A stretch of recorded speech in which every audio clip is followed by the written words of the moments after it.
Well, hello, boys and girls. How are you? I hope that you're having a nice day. And here we are again to do another science lesson. Of course, that's what we always do together.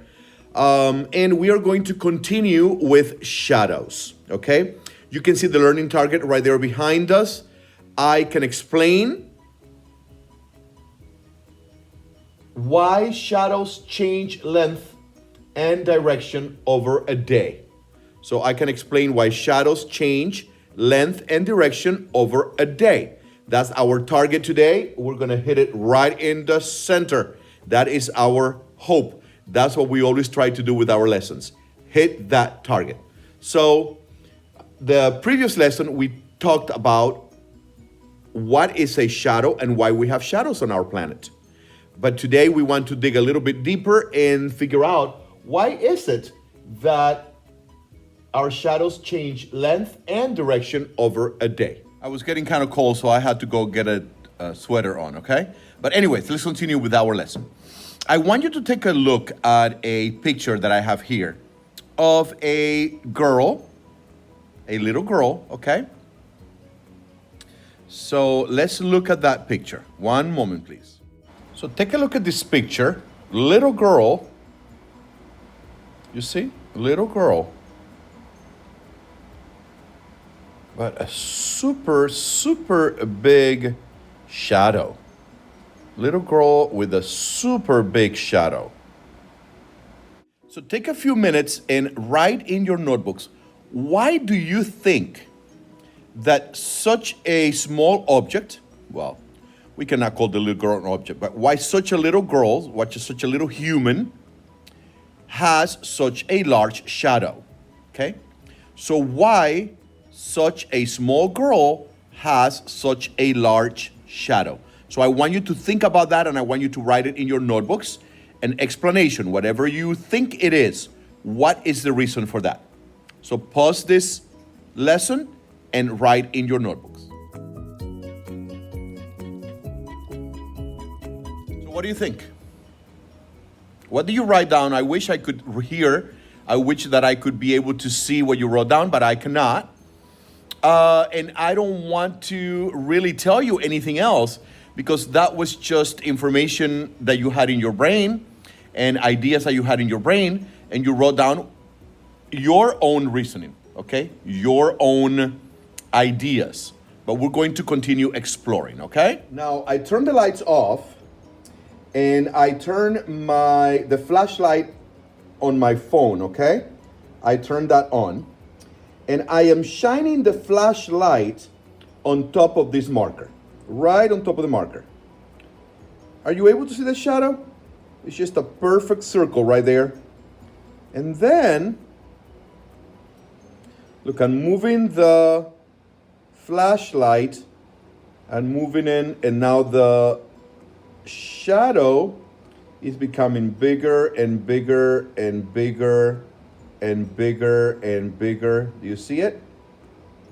Now, if I go back, it becomes smaller and smaller and smaller and smaller and smaller. Do you see it? And if I put it right on top, let's see, right on top, I end up with a perfect circle. What do you think? Let me go and turn the lights back on. So what do you think of that? Pretty interesting, right? So let's turn the lights on and let's continue with our lesson. So let's talk a little bit about what we just did. And by the way, you can do that at home, okay? You can ask your mom, your dad, or your grandma, or your big sister, or big brother, or maybe you have your own phone to use the flashlight, or use just a regular flashlight, okay? And then turn the lights off in a room, put an object that is kind of tall. I really liked this highlighter because it is kind of skinny and tall and I could really show what I wanted to show, but you can use any object and you can do it yourselves. But let's talk about a little bit about what we just did. What affected the size and the direction of the shadow? What affected it? Think about that. What made, okay, what made the shadow change direction and change size? That's right. It was the flashlight. It was the source of light. I moved it, and as I moved the source of light, it actually changed the shadow. Now, let me ask you another question. When was the shadow the smallest? When the flashlight was right on top of the shadow, or when the flashlight was on the sides? Not on top of the shadow, I'm sorry. Let me repeat that question again.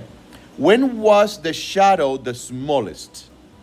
When the flashlight was on top of the object, on top of the highlighter, or when the flashlight was on the side of the object, on the side of the highlighter? When was the shadow the smallest? Did you notice?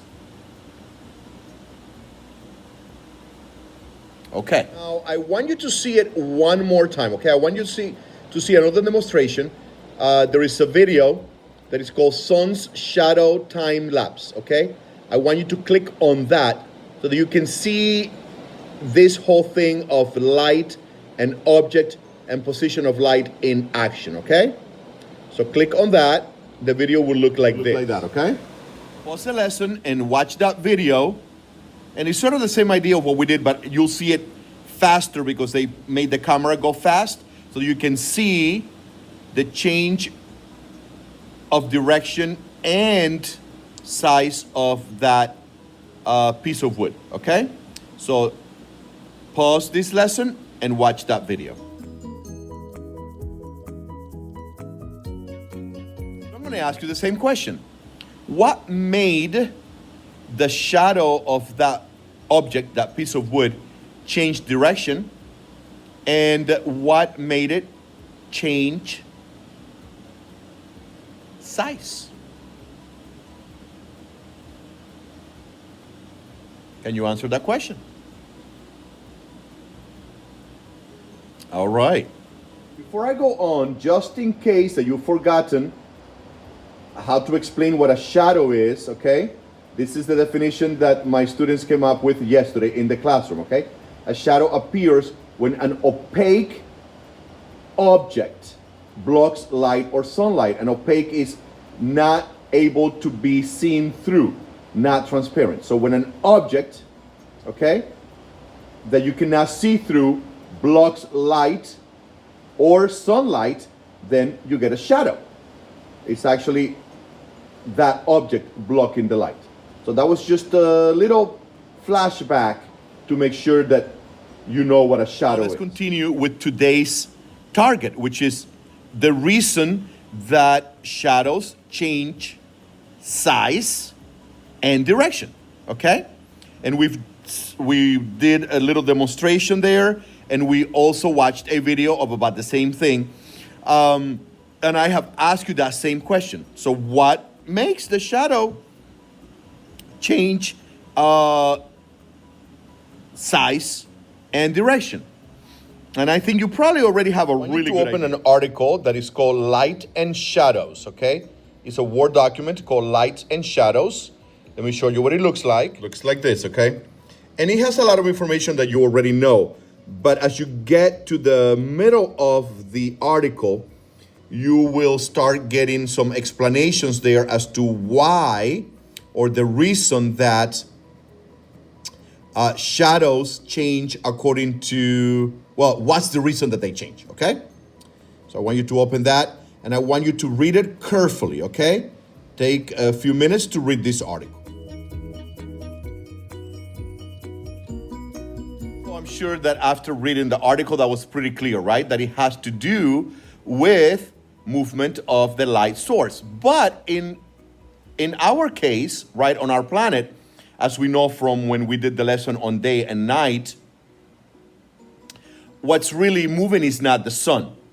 it's actually the earth. So actually, the object on the earth, right, is moving, and that's why it appears like the sun, it's the one moving.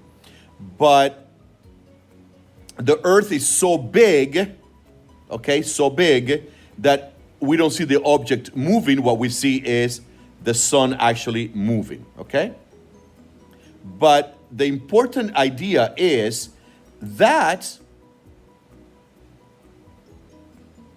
when the sun is low in the horizon, the shadows are large.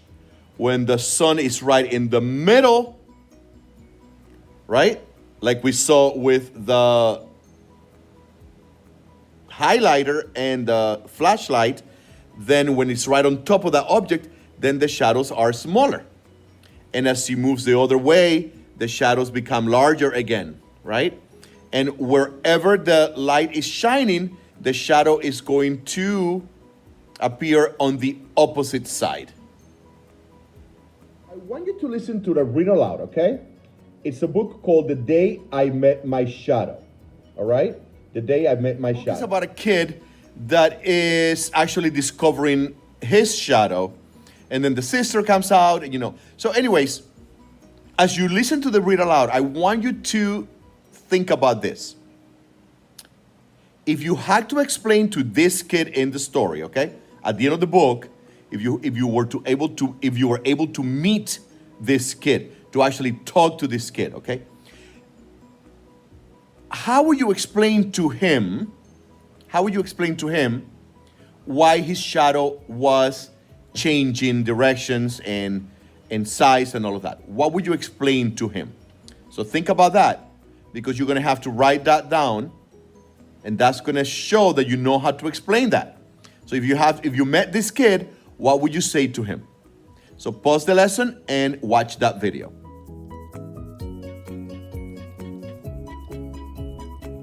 So what would you explain to that kid? If you were to meet that kid, what would you explain to him as to why his shadow is changing directions and why it's becoming bigger and smaller? What would you say to him? So you have to say it in really simple words. You write a really nice explanation? If you did, it's because you got the learning target. You hit it right in the center. Let's look at our learning target. So I can explain why shadows change length and direction over a day. So over the day, whether it is a shadow of a child or the shadow of a tree or an animal or whatever, why do shadows change length and direction over a day? That's right. So the reason is that the earth is moving, and so the light shines on the objects at different angles, right? If it's right on top, then the only light that is being blocked is just this part right here, so the shadow is small. If it's right around here, then the light that is being blocked is a lot bigger, so that's what the shadow shows. And the shadow is going to shine in the opposite direction, or the shadow is going to project on the opposite direction. And there you have it. If you still didn't understand it, there is another video that you can watch. I'm going to give you a link to that video just in case. Got a little bit more about shadows. Just click on the video that says following the sun video.